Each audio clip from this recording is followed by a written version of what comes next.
everybody. Stewart A. Swerdlow for expansions.com, the first week of April 2012.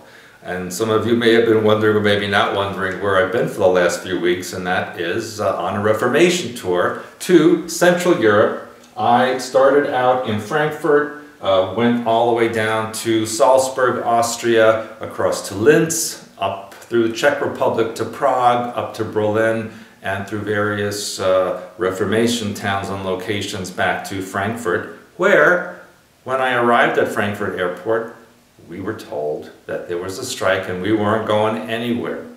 So imagine after all that time traveling, almost 3 weeks, to get stuck in Frankfurt, but I guess getting stuck in Frankfurt was better than getting stuck in Bogota, Colombia a couple of years ago. I was at the counter at the airline for over 2 hours, and I must say that Lufthansa and the people at Frankfurt Airport were extremely friendly, helpful. They didn't get flustered, they didn't push us away, they really stayed with each one of us until we were helped. And I have to say there was some kind of a miracle that happened there, because we were told there were hundreds of people, actually there were 18,000 people stranded, but there were hundreds of people on waiting lists for very few seats that were left on the airplanes.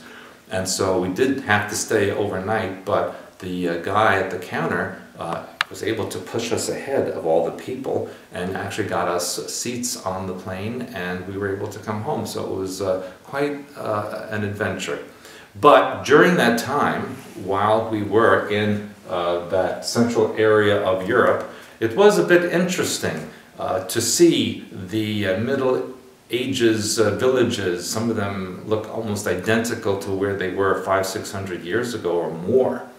And the buildings that we stayed in, some of the hostels and hotels were over 500 years old. So there's a lot of energy to look at there. Salzburg, Austria, really is an amazing place. It's someplace I think I could even live there. It's where Mozart did all of his music, and of course the city is pretty much dedicated to Mozart. Climbing up the hill to the castle on the top of the mountain there was quite an experience with backpacks and shoulder bags. But one of the more emotional experiences was going to Mauthausen concentration camp just outside of Linz, Austria, which is kind of towards the center of that country. Mauthausen is a bit of an emotional place. It was the last concentration camp in Europe to be liberated at the end of World War II. Most of the people who were sent there were Soviet prisoners of war, people from Spain who were against the military dictatorship there. Also, they sent a lot of freedom fighters from various countries, especially Austria, to the Mauthausen concentration camp. And my grandmother's brother, who was a freedom fighter in Austria during World War II, was also sent to Mauthausen concentration camp, and he and his wife died there. So it was a very emotional experience for me to go to that place and see where they were, and perhaps be in the same barracks where they were, and see the gas chambers and the crematorium. Was a very, very deep experience, and maybe not for everyone to see, but if you ever have a chance to go to a place like that, it is worth the effort, so that if people understand what happened, we can make sure that that never happens again. From there, we went on across Czech Republic to Prague, and I have to say that the trains in Czech Republic are very much from the old Soviet era. They have those compartments with the doors that you go into, and being on those trains, it was kind of like being in a spy movie from the 1950s and 60s, you know, where the James Bond types fight with each other and look for each other in the compartment, and then they wind up on the top of the train fighting until the tunnel comes and knocks one of them off. It was kind of like that. Of course, we didn't fight on top of the train, but we imagined that while we were sitting in the compartments. And there is a lot of the old Soviet-style attitude, even the small towns and villages that you pass through there are very much very poor, simple, and you can tell not much has changed since the end of communism. Prague itself is a bit fascinating.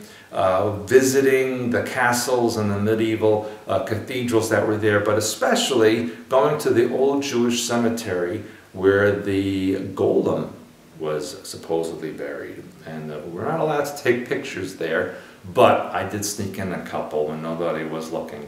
And so if those come out, I'll post them somewhere on the site for people to see. From there we went to Berlin, which was a very big disappointment. Berlin is just a big city, and of course seeing the Brandenburg Gate and the old Berlin Wall and the Checkpoint Charlie, those are all interesting places, but they've been so commercialized and modernized now that there's not very much of the old sentiment or energy there.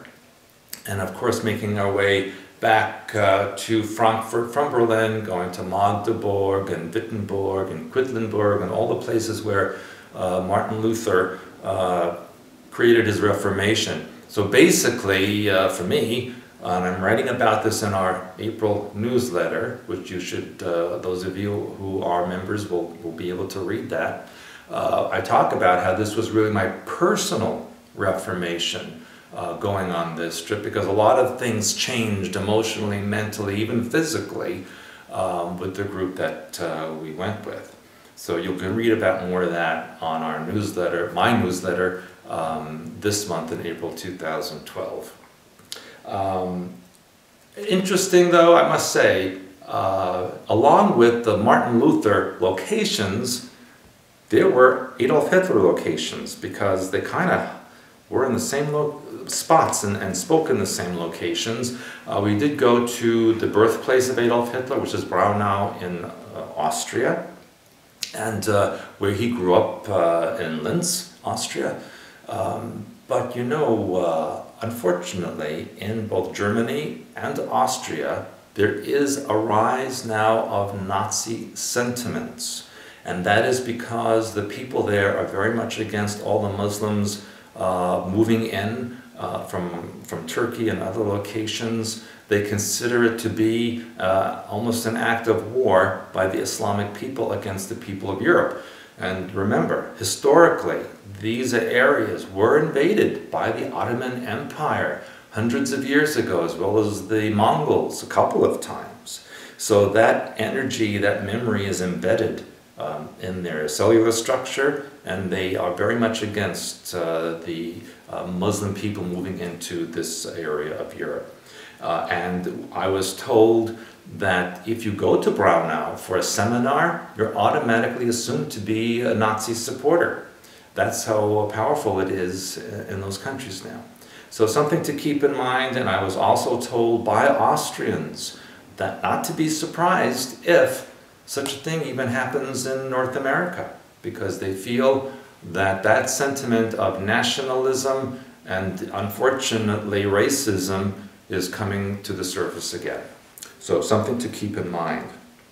Now, I also, while I'm talking about global situations, I also wanted to let you realize that here in the southeastern Pacific, just this week, end of March into early April, there is a ring of huge earthquakes just about in the direction where my fingers are going now.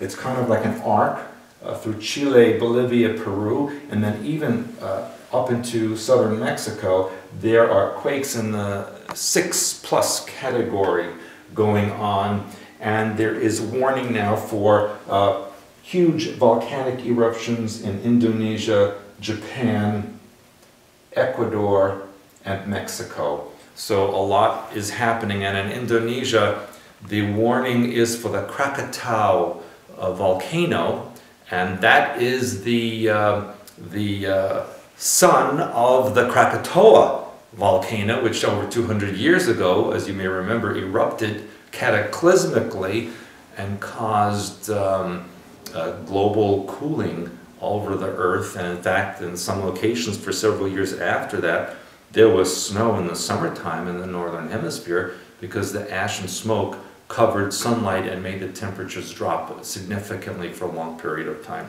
So all these volcanoes are going off now, and we need to keep an eye on what the effect will be on the weather in the next, well, even this year and in a couple of years to come.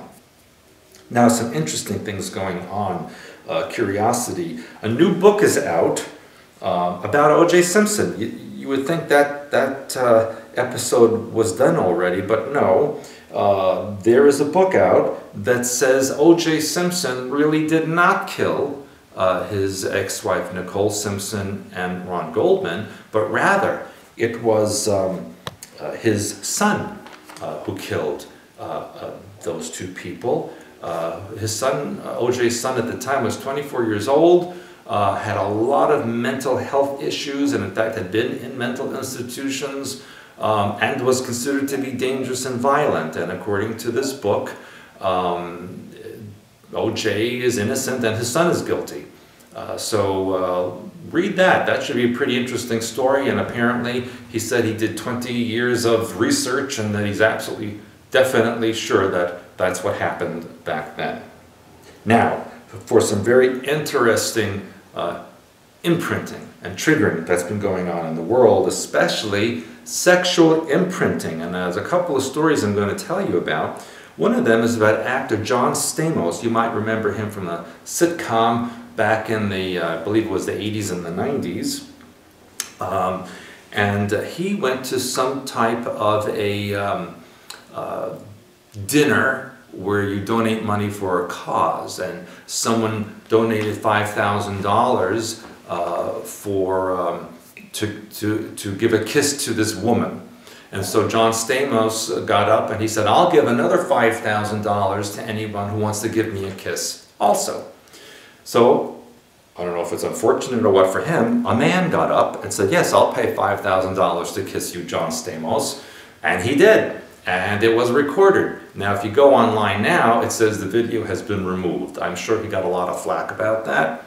But that's an imprinting of two men kissing each other. And now let's go to the other side of it. LeAnn Rimes. Now, you know that I'm in love with LeAnn Rimes. But it seems that she has a video up on the internet of her kissing her best friend, who's a woman. And her husband is taking the pictures of it. So we have two men kissing, we have two females kissing. That's an imprinting for sexual ritual, as you know from my book, True Reality of Sexuality and 13 Cubed. Read those books and read what I say about that in there. And along those same lines, Weight Watchers, the weight loss company, has a picture or an advertisement, a plan now, of the former NBA player, Sir Charles Barkley, dressed as a woman. And the ad says, "Lose like a man," because of course Weight Watchers and other loss programs say men lose weight faster than women. So now they have this huge man dressed as a woman on the ad for Weight Watchers to say that you can lose weight like a man. Now that's this androgyny thing going on. We're seeing all this mix-up of the sexes on there. And then, in addition, from Zimbabwe, Africa, there is this group of women going around raping men. They rape them at gunpoint, knife point, and the reason they're doing that, according to the women, is to collect sperm for ritual purposes. So they're just being very blatant about that. So-called a rich sexual ritual going on. But it gets even stranger, the triggers that are going on now, both sexually and physically, because in Austria, a man sawed off his foot so that he wouldn't have to go to work. Now, can you imagine that? He cut his foot off, threw it in an oven, and then called police. Now, you have to be pretty desperate to not want to work to do a thing like that. Self-mutilation, and I believe Janet had written about that last year as well. People who want to have parts of their bodies removed, healthy parts of their bodies, and are paying doctors money to do that. And then I think, why would any physician, any surgeon, for any kind of money, remove someone's arm or leg just for the money, when there's nothing wrong with that part of the body? But here we have evidence of self-mutilation for very ridiculous reasons. Interesting also about the story of Trayvon Martin, the black teenager who was shot by that man Zimmerman in Florida, and that whole thing going on, which you know about. But now the mother of the slain teen is trying to trademark phrases with his name in it for business purposes. So whatever Trayvon's name is in, she wants to trademark that. Now, is this a mother filled with grief and regret over what happened? Now she wants to trademark his name for financial purposes. But what does that mean when you trademark a name? You incorporate it.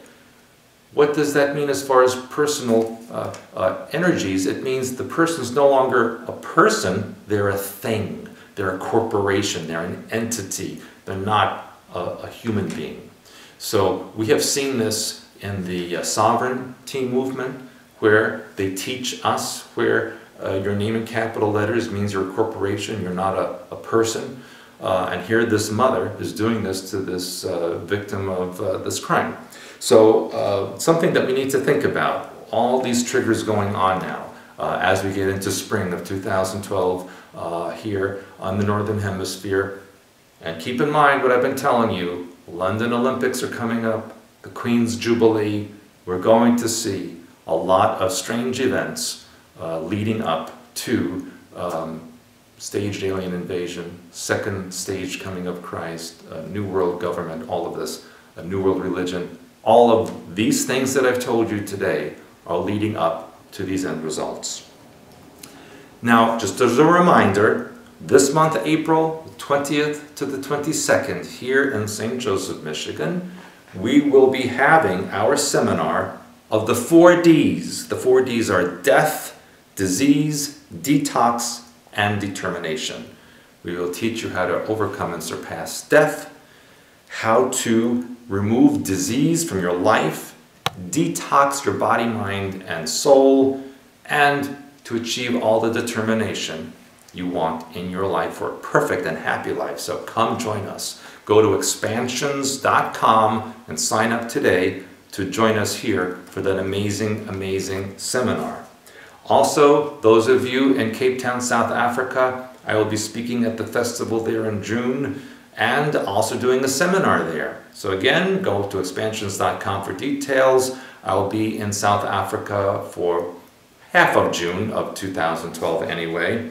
We also are planning on a trip to Russia in October to go to the area where my family comes from, Nizhny Novgorod. It will be a river cruise from Moscow, going to Nizhny Novgorod and ending in Astrakhan on the Kazakhstan border. Those of you who are interested, let us know. We want to know how many to expect because it is a limited placements. And also, I want to make a very special happy announcement. My son Jeremy is engaged to Kristen, and congratulations to both of them. I wish you a life of happiness, success, and prosperity. And so until next time, this is Stewart A. Swerdlow for expansions.com.